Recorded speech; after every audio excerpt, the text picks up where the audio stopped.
साधना वाजपेयी जी। राधे राधे। राधे राधे महाराज जी, आपके चरणों में प्रणाम। महाराज जी, जब से हम बीमार पड़े हैं तब से मुझे अपने दोनों बच्चों के बारे में सोच के मृत्यु से बहुत भय लगता है कि मैं माँ का कर्तव्य पूरा कर पाऊंगी कि नहीं। वैसे हम भगवान की कृपा से कभी डरे नहीं, बट आज हाँ, बहुत वो डर लग रहा है। सोचना तुम्हारा व्यवहारिक ठीक है। व्यवहारिक इसलिए कह रहे कि व्यवहार में सबको लगता है ना कि मान लो बच्चे अभी, तो फिर मैं हूं तो उसको पढ़ा लिखा रही हूँ जैसे भी उनको मेरे से, ये व्यवहारिक तो ठीक, परमार्थिक सोच में नहीं ठीक। वो अनंत महिमा वाला भगवान पूरी सृष्टि का पालन पोषण कर रहा है, तुम्हारे बच्चों का भी पालन पोषण करेगा, पक्का वही करता है। देखो, बचपन से निकले थे, 13 वर्ष की अवस्था थी, आज तक वही पालन पोषण करता रहा।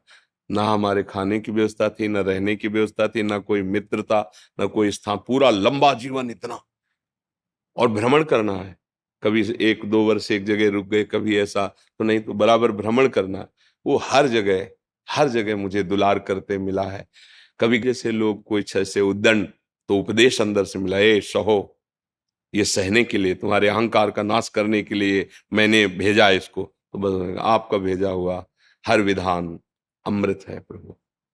अगर हम ऐसा सोचते हैं कि हम ही बच्चों का पालन पोषण करते, तो व्यवहारिक तो ठीक है, लेकिन आध्यात्मिक बात ठीक नहीं है।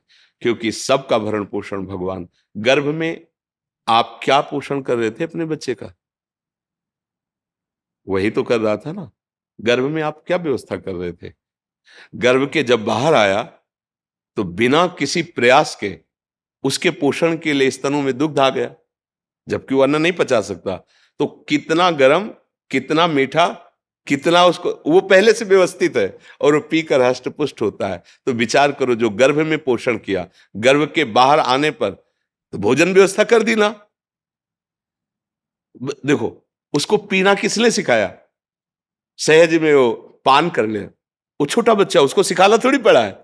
वो बहुत सर्वज्ञ प्रभु है, जिस समय जैसी व्यवस्था चाहिए, विश्वास करो तुम्हारे ना होने पर भी तुम्हारे बच्चों की वैसे ही उन्नति, वैसे ही भरण पोषण जैसे तुम्हारे सामने हो। तुम्हारे सामने तुम निमित्त हो, जब तुम हट जाओगी तो वो किसी रूप में आकर संभाल लेगा। वो पूरी सृष्टि को संभाल रहा है। और जो दुर्गति होनी तो तुम्हारे सामने हो जाएगी, तुम रोक नहीं पाओगी। जो सदगति होनी तो तुम चाहे उसके विरोध में खड़ी जाओ, फिर भी उसकी उन्नति हो जाएगी। हम कई बार ये दृष्टांत सुना चुके हैं। एक सोझा जी नाम के गृहस्थ थे, उनका चरित्र है भक्तमाल जी में। वो महाभागवत थे। उनका ब्याह हुआ, पत्नी हुई, एक संतान हुई। जब संतान हुई तो उनको, पत्नी को प्रसव पीड़ा में बहुत कष्ट होता है।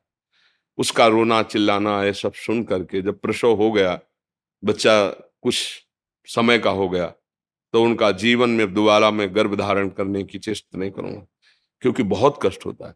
और अब मैं ऐसे संसार से विरक्त भाव में भजन करना चाहता हूं, अब नहीं। पत्नी से प्रार्थना की कि तुम्हारा पाणी ग्रहण किया है, इसलिए तुमसे हम अनुमति मांगते हैं, या हमारे साथ चलो। अगर आप, तो घर में सब सुख सामग्री है, बच्चा है, आप पालन पोषण करो, पर मैं विरक्त होकर आज से भगवान का भजन करूंगा। यदि आप कहती हो कि पाणी ग्रहण किया तो हमारे हाथ में हाथ मिलाओ, चलो, जैसे मैं रहूंगा वैसे रहना होगा, पर साथ में कुछ नहीं, कोई नहीं, और भजन करना होगा। तो उन्होंने कहा, मैं आपके बिना तो रह ही नहीं सकती, आपके साथ चलूंगी। तो चली। जब गांव के बाहर निकली, जंगल में पहुंची, तो देखा थोड़ा धीमी चाल है। तो उनका, जल्दी से आओ ना, तो देखा गोद में बच्चा है।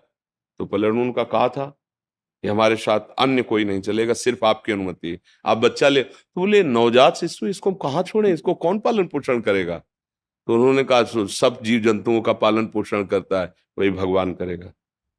या तो वापस हो जाओ, या बच्चा यहीं छोड़ दो। वो कैसे छोड़, उनका भगवान का भरोसा, छोड़ यहीं बच्चा या वापस जा। वो महाभागवत थे, पर पत्नी अपने पति को भगवान मानती थी, छोड़ दिया बच्चा वहां। 12 वर्ष तक भजन साधन, एकांत तीर्थों में भ्रमण। जब उन्होंने अपनी पत्नी की तरफ देखा तो उसको एकांत में बार बार क्या हुआ होगा मेरे बच्चे का। तो उनका, चलो, आज तुम्हारे अंदर जो बार बार एक प्रश्न रहता है उसका उत्तर दिला देते हैं। अपने गांव में आए, बाहर बैठ गए, तो 12 वर्ष में दाढ़ी बाल ऐसे तो कोई पहचान नहीं। तो उन्होंने पूछा कि यहाँ तुम्हारे गांव में एक सोजा जी थे, सुना वो संत बन गए, तो उनके कोई संतान थी, क्या हुआ आपको पता है? तो उनका, अरे भाई, उनके भाग्य क्या कहने, सोझा जी को जब जाते हुए सुना तो यहाँ का जो राजा था वो बड़ी श्रद्धा रखता था, तो उसने घुड़सवार दौड़ाए। सोझा जी तो मिले नहीं, लेकिन उनका लड़का मिल गया जंगल में, उसको उन्होंने रख लिया। उनके कोई लड़का नहीं था, तो अब युवराज पद पर वो है। बोले अच्छा अच्छा अच्छा, और वापस हो गए।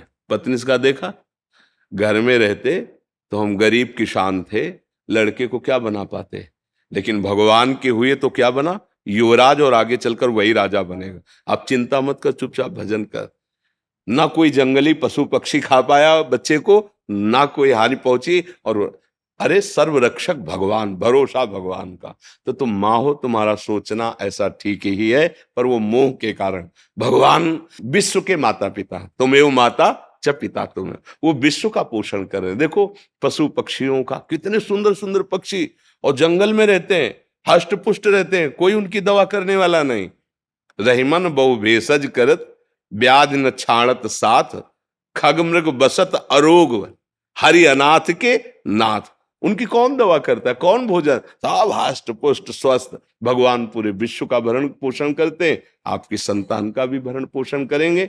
इस बात से डरो मत, भजन परायण रहो। जब तक श्वास है तब तक उनकी सेवा करते रहो, नहीं तुम्हारी जहां तक सेवा संपूर्ण भगवान के चरणों में समर्पित कर दो। प्रभु अब आप देखना, हम तो आपके विधान के अनुसार जा रहे हैं, लेकिन ये जो सेवा है आप संभालना, भगवान संभाल लेंगे।